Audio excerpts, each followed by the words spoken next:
Hello အားလုံးပဲမင်္ဂလာပါခင်ဗျာကျွန်တော်တို့ဒီတစ်ခေါက်မှာတော့ကျွန်တော် Microsoft Word Intermediate Level ကိုကျွန်တော်တို့သင်ကြားမျှဝေပေးအောင်မှာပဲဖြစ်ပါတယ် Okay ဆိုတော့ကျွန်တော်ဒီနေရာမှာကျွန်တော်တို့ဒီ asset တစ်ပုဒ်နဲ့ဥပမာပေးပြီးတော့ကျွန်တော်တို့ဒီ asset ကိုကျွန်တော် format ပြင်ဆင်ရင်းနဲ့လိုအပ်တဲ့ tool တွေကိုအသုံးပြုပုံကိုရှင်းပြပြီးတော့ကျွန်တော်ဒီ tool တွေကိုသင်ကြားပေးအောင်မှာပဲဖြစ်ပါတယ် Okay ဆိုတော့ကျွန်တော်ဒီနေရာမှာကျွန်တော် asset တစ်ပုဒ်ရေးပြီးသွားပြီပေါ့နော်ဆိုတော့ကျွန်တော်ဒီ asset ကိုကျွန်တော် format ပြင်ကြရအောင်ပါဆိုတော့ကျွန်တော် software ဖွင့်ပုံဒီစာရိုက်ပုံတော့ဒီမှာထဲမနေတော့ဘူးပေါ့နော်အကောင်လုံးကျွမ်းကျင်တက်မြောက်ပြီးသားလို့ယူဆပါတယ် Okay ဆိုတော့ကျွန်တော်ပထမဆုံးစာပိုက်တစ်ပိုက်ပြင်တော့မယ်ဆိုလို့ရှိရင်ကျွန်တော်ပထမဆုံးလောက်အောင်မယ်ချက်က home tab ထဲကကျွန်တော်ဒီမှာ paragraph mark ကိုကျွန်တော် on ထားဖို့ပဲဖြစ်ပါတယ်ဆိုတော့ကျွန်တော် off ထားလို့လည်းရ on လို့လည်းရတယ်ပေါ့နော်အများစုကတော့ကျွန်တော် off လုပ်ပြီးတော့အသုံးပြုကြတယ်ဒါပေမဲ့ကျွန်တော်တို့ကဒီမှာ paragraph တစ်ခုချင်းစီကိုကိုယ်ကိုယ်ပြပြသိစေရှင်တဲ့အတွက်ကြောင့်မလို့ကျွန်တော်တို့ on ပြီးတော့ပဲကျွန်တော်အသုံးပြုပါမယ်ဆိုတော့ကျွန်တော်ဒီမှာ on ထားတဲ့ကောင်းလေးတွေကကျွန်တော်ဒီမှာပေါ်နေတယ်ပေါ့နော်ဒါပေမဲ့ကျွန်တော် print ထုတ်တဲ့အခါမှာဆိုလို့ရှိရင်တော့ဒီ paragraph mark တွေကပေါ်နေမှာမဟုတ်ပါဘူးဒါကြောင့်မို့လို့ကျွန်တော်တို့ဒီကောင်းကို on ပြီးတော့ပဲ print ထုတ်တော့ off လုပ်ပြီးတော့ပဲ print ထုတ်တော့ကျွန်တော်တို့ဒီကိစ္စမရှိဘူးပေါ့နော် okay ဒါဆိုလို့ရှိရင်ကျွန်တော်တို့သင်ခန်းစာစလိုက်ကြရအောင်ပါ okay ပထမဆုံးတစ်ခုအနေနဲ့ဆိုလို့ရှိရင်တော့ကျွန်တော်တို့ကဒီမှာဒီ paragraph ပေါ့နော်ကျွန်တော်ဒီခေါင်းစဉ်အောက်မှာရှိနေ paragraph နဲ့ကျွန်တော်ဒီခေါင်းစဉ်နဲ့ကကျွန်တော်ဒီမှာစာလုံး font အတူတူဖြစ်နေတဲ့အတွက်ကြောင့်မလို့ဒီကျွန်တော်တို့ဒီကောင်ကိုကျွန်တော်စာလုံးနည်းနည်းကြည့်ပါမယ်ဆိုတော့စာလုံးကြည့်ရှင်တဲ့စာသားကိုကျွန်တော် select မှပြီးလို့ရှိရင်ကျွန်တော်ဒီကနေပြီးတော့တော်ပြီးတော့ကျွန်တော်တို့စာလုံးတော့ကြည့်လို့ရတယ်ဒီကနေပြီးတော့ပြန်သိလို့ရတယ်ပေါ့နော်ဆိုတော့ကျွန်တော်ဒီလိုမျိုးမလုပ်ရှင်ဘူးဆိုလို့ရှိရင်တော့ကျွန်တော်ဒီကောင်တွေကအကုန်လုံးစာလုံးအရွယ်အစား16ပဲရှိရဲဆိုတော့ကျွန်တော်ခေါင်းစဉ်ကိုနည်းနည်းကြည့်အောင်ဒီထက်ကနေပြီးတော့18ကိုတော့ရွေးပေးလိုက်လေရတယ်ဆိုတော့ဒီကတစ်ဆင့်ကြည့်ရတယ်ဒီကတော့ရွေးရတယ်အတူတူပဲပေါ့နော်ပြီးတဲ့ဟာမှာကျွန်တော်ဒီကောင်ကို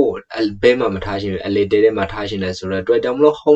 home tab ထဲကကျွန်တော်ဒီ paragraph group ထဲကဒီမှာကျွန်တော်တော့ပြီးတော့အလေမှာတော့ထားလို့ရပါတယ် okay ဆိုတော့ကျွန်တော်ဒီနေရာမှာဒီမှာအပြအောင်လေးပေါ်နေတာကိုအကုန်လုံးတတိထားမိပါလိမ့်မယ်ဒါကကျွန်တော်ဘာပြောရလဲဆိုလို့ရှိရင်ဒီ grammar error ဖြစ်နေဆိုတော့အကြောင်းကိုဖော်ပြတာပဲဖြစ်ပါဆိုတော့သူကကျွန်တော် right click ထောက်လိုက်ပြီးလို့ရှိရင်ကျွန်တော်ဒီမှာ on ဒီမှာပြန်ပြီးတော့ပြင်လိုက်လို့ရပါတယ်ဒီလိုမျိုးဒီမှာလည်းကျွန်တော်ဒီလိုမျိုးလာပြင်ပေးလို့ရတယ် okay ဆိုတော့ကျွန်တော်ဒီကြားထဲမှာပေါ်နေတဲ့အဆက်တွေကကျွန်တော်ဒီမှာ space bar ချထားတယ်ဆိုတော့အဓိပ္ပာယ်ပဲဖြစ်ပါတယ် okay ဆိုတော့ကျွန်တော်တို့ space bar တစ်ချက်ပဲထားမယ်ပေါ့နော်ပြီးတဲ့အခါမှာတော့ကျွန်တော်တို့ဒီစာဘိုက်တွေရေးတဲ့အခါမှာကျွန်တော်စာဘိုက်တွေရဲ့ထိပ်ဆုံးမှာကျွန်တော်နေရအလွတ်အနေနဲ့ခြံရတယ်เนาะဒီလိုမျိုးခြံချင်တယ်ဆိုလို့ရှိရင်ကျွန်တော် tab key ကို keyboard က tab key ကိုကျွန်တော်တစ်ချက်နှိပ်လိုက်ပါမယ်ဒါနှိပ်လိုက်လို့ရှိရင်ကျွန်တော်တို့ဒီမှာ space လေးချသွားပါလိမ့်မယ်ဆိုတော့ကျွန်တော်ဒီလိုမျိုး space ချရတယ်ဆိုလို့ရှိရင်ကျွန်တော်ဒီမှာမြင်းချောင်းလေးနဲ့မြားလေးပေါ်ပါလိမ့်မယ်ဆိုတော့တစ်ချက်ချထားလို့တစ်ချက်နှစ်ချက်ဆိုတော့နှစ်ချက်ပေါ့เนาะဆိုတော့လောဆယ်ကျွန်တော်tab ကတစ်ချက်ပဲခုံထားမှာဖြစ်တဲ့အတွက်ကြောင့်မလို့ကျွန်တော်တို့ဒီမှာတစ်ချက်ပဲထားပါမယ်ပြီးလို့ရှိရင်ကျွန်တော်စာပိုက်တိုင်းကိုကျွန်တော်တို့tab လေးလိုက်ခုံလိုက်ပါမယ် okay ဆိုတော့ကျွန်တော်ဒီမှာလည်းစာပိုက်ပဲဆိုတော့ကျွန်တော် tab ခုံမယ်ဒီမှာလည်းကျွန်တော် tab ခုံမယ် okay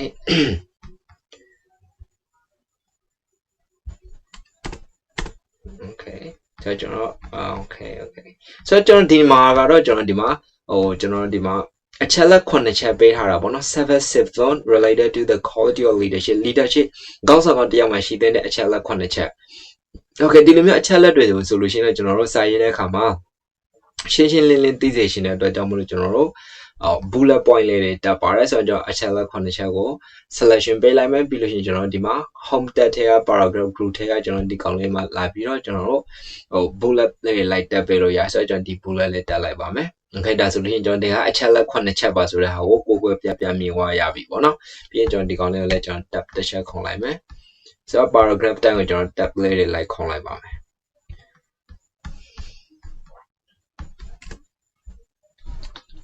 okay ဆိုလို့ရှိရင်ကျွန်တော်အပေါ်ပြန်မတော့ခင်ကျွန်တော်ဒီနေရာမှာဒါလည်းပေါ်နေတာတတိထားပါလိမ့်မယ်ဒီနေရာမှာအပေါ်မှာဆုံးကကျွန်တော်အပြရောင်နဲ့ line ထားထားပြီးဒီမှာကျွန်တော်အနေရောင်နဲ့ line ထားရဲဆိုအပြောင်နဲ့ line ထားတာကျွန်တော် grammar error ကိုဖော်ပြတာဖြစ်ပြီးတော့ဒီမှာအနေရောင်နဲ့မြင်ထားတာတော့ကျွန်တော်ဒီ spelling error ကိုဖော်ပြတာပဲဖြစ်ပါတယ်ဆိုတော့သူ့ကို right click ထောက်လိုက်လို့ရှိရင်စာလုံး suggestion ပေးပါလိမ့်မယ်ဒီစာလုံးဟုတ်တယ်ဆိုကျွန်တော် click ထောက်လိုက်လို့ရှိရင်စာလုံးပြောင်းသွားပါလိမ့်မယ် okay ဆိုတော့ကျွန်တော်ဒီမှာ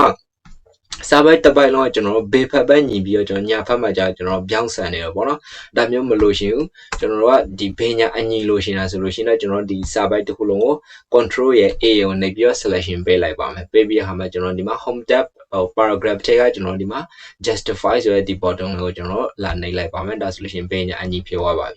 that means ခုရှိတာကျွန်တော်ဒီစာသားမှာဗညာညီဖို့မရှိတဲ့အတွက်ကြောင့်မလို့ဘေဖက်ကိုပဲကောက်ရပါလိမ့်မယ်ဒါမျိုးကျွန်တော်ပြန်ထားရှင်ဆိုလို့ရှိရင်ကျွန်တော်ဒီမှာပြန်ပြီးတော့ center ပြန်ပို့မှာပေါ့နော် okay ဒါဆိုလို့ရှိရင်ကျွန်တော်တို့ paragraph တစ်ခုအကျဉ်းပြီးသွားပါပြီဆိုတော့ကျွန်တော်အသေးချာဆက်လုပ်ကြည့်အောင်ပါ okay ဆိုတော့ကျွန်တော်ဒီ paragraph formatting တစ်ခုပြီးသွားပြီဒါပေမဲ့ကျွန်တော်နည်းနည်းပြင်ဆင်ရှင်သေးတဲ့ဖြစ်တဲ့အတွက်ကြောင့်မလို့ကျွန်တော်တို့နည်းနည်းလိုက်ပြီးတော့ပြင်ဆင်ပါမယ်ဆိုတော့ဒီမှာကျွန်တော်တို့ဒီစာဒီ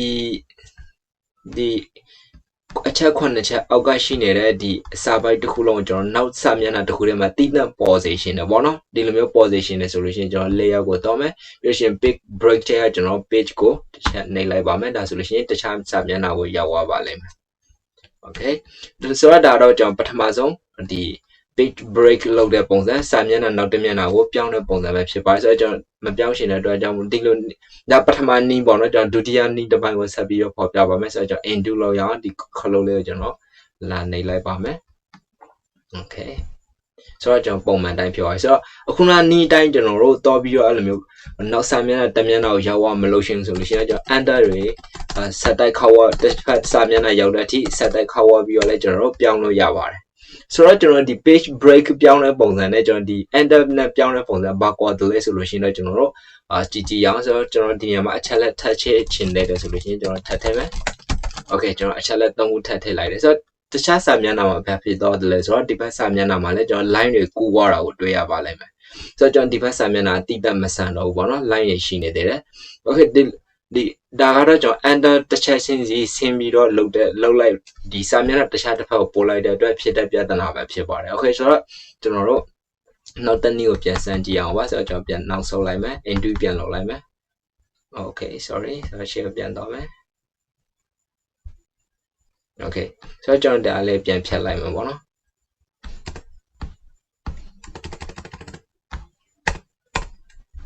okay ဒီမှာတက်ခုံထားတယ်ဆိုတော့ကျွန်တော်ခုနလို့ဆိုလို့နောက်တစ်နည်းကတော့ကျွန်တော် page break ဆင်းတဲ့ပုံစံပဲဖြစ်ပါတယ်ဆိုတော့ကျွန်တော် page break ဆင်းမှာဆိုတော့ကျွန်တော် layout ထဲက break ကိုတော့မယ်ပြီးတော့ကျွန်တော် page ကိုနှိပ်လိုက်မယ်ဆိုတော့ကျွန်တော်တခြားတစ်မျက်နှာရောက်သွားပြီဆိုတော့ကျွန်တော်ဒီမှာအချက်လက်ထပ်ထည့်ရှင်သေးတယ်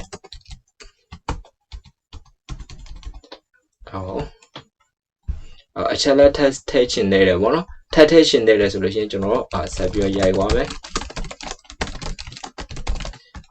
ဒါမဲ့ဒီဖက်စာမျက်နှာကိုကျွန်တော် line မကူတော့ဘာဆိုတော့ကျွန်တော်ဒီမှာ break နဲ့ဆင်းထားတာမို့လို့ပဲဖြစ်ပါတယ် okay ဆိုတော့ဒါတော့ကျွန်တော်ဒီ enter တစ်ချက်ဆင်းစီဆင်းတဲ့ပုံစံနဲ့ကျွန်တော် page break နဲ့ဆင်းတဲ့ပုံစံရဲ့ခြားနာချက်ပဲဖြစ်ပါတယ် okay ဒါဆိုလို့ရှိရင်ကျွန်တော်တို့ရပါပြီဆိုတော့ကျွန်တော်တို့ဒီမှာဆက်ပြီးတော့ကြည့်အောင်ဆိုတော့ကျွန်တော်ဒီမှာ page break ထဲမှာပဲကျွန်တော်ဒီမှာ next page ဆိုတဲ့ဒီ break ဆင်းတဲ့ပုံစံနောက်တစ်မျိုးလေးရှိပါတယ်ဆိုတော့ကျွန်တော်ဒီကောင်နဲ့ကျွန်တော်ဥပမာပြပါမယ်ဆိုတော့ကျွန်တော်ဒီမှာ page break ထဲကကျွန်တော် next page ကိုနှိပ်လိုက်မယ်ဆိုတော့ဒီကောင်ဒီစာသားနဲ့ဒီစာပိုက်ကတည်တတ်စာမျက်နှာတရွက်ဖြစ်သွားပြီကျန်တဲ့ဟာတွေကစာရဲ့တည်တတ်တရွက်ပေါ့နော် okay ဒီလိုမျိုးကျွန်တော် next page နဲ့ကျွန်တော်ဒီလိုမျိုး break လုပ်လိုက်တဲ့ဟာကဘာကွာခြားတယ်လဲဆိုလို့ရှိရင်တော့ကျွန်တော်တို့ဒီစာတခြားစာမျက်နှာတွေနဲ့သူကလုံးဝတည်တတ်တူတော့မှမဟုတ်တော့ဘဲနဲ့ဒီထဲမှာ format ဒီ margin လို့ပြီးလို့ရှိရင်ကျွန်တော်ဒီ bullet point တက်တာတော့ဘာလို့ဆိုလို့ရှိရင်တည်တတ်ပြန်လုပ်လို့ရပါတယ်ဥပမာအဖြစ်ကြည့်ကြရမယ်ဆိုလို့ရှိရင်ကျွန်တော်ဥပမာပြကြည့်ပါမယ်ဆိုတော့ကျွန်တော် selection ပေးလိုက်မယ်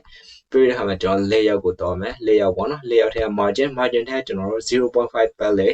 ထားတဲ့ margin ကိုကျွန်တော်ရွေးလိုက်ပါမယ် okay ဆိုတော့ကျွန်တော်ဒီမှာ bevel ကိုအကုန်လုံးကောက်ရတာတွေ့လိမ့်မယ်ဆိုတော့ဒီဘက်မှာတော့ကျွန်တော်တို့တခြား page တွေမှာတော့သူရဲ့မုံလာပေးထားတဲ့အတိုင်းပဲရှိနေတယ်ပေါ့နော်ဆိုတော့ကျွန်တော်ဒီ page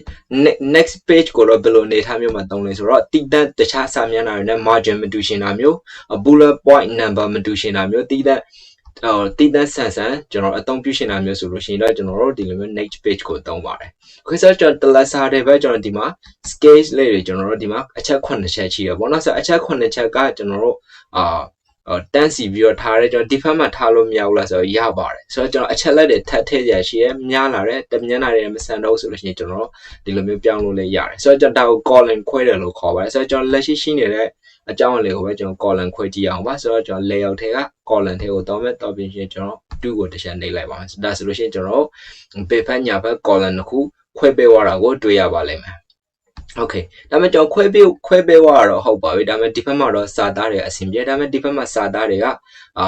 မဆန်ဘူးဖြစ်နေပေါ့နော်ဆိုတော့ဒါကိုကျွန်တော်ပြင်ဆင်လို့ရပါတယ်ပြင်ဆင်ရှင်တယ်ဆိုလို့ရှိရင် selection ပေးမယ်ပေးပြီးတော့ခုန column ကိုပဲတောင်းပြီး more column ကိုကျွန်တော်တစ်ချက်ရွှေ့လိုက်ပါမယ်ဆိုတော့ကျွန်တော်ဒီမှာ column 1 2ဖြစ်နေတယ်ဆိုတော့ဒီမှာ equal column width ဆိုတာလေးကိုကျွန်တော်တို့အမှတ်ချဖြုတ်ထားပါမယ်ဖြုတ်ထားပြီးသွားတဲ့အခါမှာဆိုလို့ရှိရင်ကျွန်တော်ဒီဘက် number 2ကိုကျွန်တော်တို့ကနေရာပို့လို့ရှင်တာဖြစ်တော့ကြောင့်မလို့သူကိုကျွန်တော်4ထားလိုက်ပါမယ် Okay ပြီးရင်ကျွန်တော် Okay တစ်ချက်နှိပ်လိုက်မယ် Okay သူကမဆန်သေးဘူးပေါ့နော်ဆိုတော့ကျွန်တော်ဆက်ပြီးတော့ပြန်ပြင်မယ် Okay ဆိုတော့ကျွန်တော် more column ထဲကိုပြန်တော့မယ်ဆိုတော့သူကိုကျွန်တော်တို့ဒီကောင်နောက်ဆောက်လိုက်လည်းရတယ်ပေါ့နော်ဆိုတော့ကျွန်တော်ဒီကောင်ကို 2.5 လောက်ထားလိုက်မယ်ဒီကောင်ဆိုတော့ 4.7 ပေါ့နော် number 2ကဆိုတော့ Okay နှိပ်လိုက်မယ် Okay ဒါမှဒီကောင်တော့ကျွန်တော်နည်းနည်းပြန်ကျေသွားပြီ Okay ဆိုတော့ကျွန်တော်ပြန်ပြင်မယ်ဆိုတော့ဒါလည်းတော့ကျွန်တော်နည်းနည်းတော့ပြင်ဆင်ရတယ်ပေါ့နော်ကျွန်တော် number တိကျတိဖို့လိုတယ်ဆိုတော့ကျွန်တော်20ခွန်ထားလိုက်မယ် Okay ဒီတစ်ခါတော့ကျွန်တော်ရသွားပါပြီဘေးညာပေါ့နော်ဒီလိုမျိုးထားတဲ့အခါမျိုးပဲတော့နောက်ထပ်ကျွန်တော်ဒီမှာမြင်းကြောင်အနီနဲ့ line အနီအောင်လေးပြနေတာတွေ့ရပါလိမ့်မယ်ဆိုတော့ကျွန်တော် right click ထောက်လိုက်မယ်ပြီးလို့ရှိရင်ကျွန်တော်တို့စာလုံးပေါင်း line ပြင်လို့ရပါတယ် Okay ဆိုတော့ကျွန်တော်ဒီနေရာမှာတော့စာလုံးပေါင်း line မပြင်တော့ပါဘူး Okay ဒါဆိုလို့ရှိရင်တော့ကျွန်တော်ဒီနေရာမှာဒီ paragraph ကိုကျွန်တော်တို့ဒီ formatting ပြန်လုပ်တာတော်တော်လေးအဆင်ပြေတော့ပြီလို့ပြောလို့ရပါတယ်ဆိုတော့ကျွန်တော်နောက်တစ်ချက်ရှိသေးတာကျွန်တော်ဒီမှာ orientation ပဲဖြစ်ပါတယ်ဆိုတော့ကျွန်တော်တို့ရဲ့စာသားတွေကိုကျွန်တော်တို့ down လိုက်ထားမလားအလျားလိုက်ထားမလားဆိုတဲ့အနေထားပါ portrait ဆိုတော့ down လိုက်ပေါ့နော်ခုလက်ရှိမြင်နေရတဲ့အတိုင်းဆိုတော့ landscape ဆိုတော့ကျွန်တော်အလျားလိုက်ထားတဲ့ပုံစံပါ Okay ဒီမှာအလျားလိုက်ထားတဲ့ပုံစံ Okay ဆိုတော့ကျွန်တော်တို့back ကျွန်တော် into ပြန်လုပ်လိုက်ပါမယ်Okay ဆိုတော့ကျွန်တော်ဒီမှာတည်တတ်မြင်ဒီမှာကျွန်တော်တို့စာရွက်တွေကိုနှစ်ရွက်ရှင်းပြီးကြည့်ရှင်းတဲ့အခါမျိုးမှာဆိုလို့ရှိရင်ကျွန်တော်ဒီ page view ထဲကကျွန်တော်ဒီမှာ reach mode ကိုပြောင်းလိုက်လို့ရပါတယ်ဒါဆိုလို့ရှိရင်ကျွန်တော်စာအုပ်ဖတ်နေရတယ်လို့မျိုးတရွက်ရှင်းစီလမ်းပြီးတော့ဖတ်နေရမှာဖြစ်တယ်ဆိုတော့ကျွန်တော် loss ဒီတိုင်းပြန်ထားမယ် Okay ဒါတော့ကျွန်တော်တို့ဒီintermediate level ဒီ Microsoft Word အတွက်သင်ခန်းစာတော့ကျွန်တော်ဒီလောက်ပဲဖြစ်ပါတယ်ဆိုတော့ကျွန်တော်နောက်ထပ် advanced သင်ခန်းစာကိုဆက်တော့ပါမယ်ဆိုတော့ advanced သင်ခန်းစာကိုဆက်လက်လေ့လာပေးကြပါဦး Okay ဆိုတော့ကျွန်တော်မေးမြန်းလို့လားသိရှိလို့ရမရှိလို့ရှိရင်လည်းကျွန်တော်တို့ဓာတ်ရိုက်မေးမြန်းလို့ရပါတယ် Okay အားလုံး see ပါကျွန်တော်နောက်သင်ခန်းစာမှာပြန်တွေ့ကြပါမယ်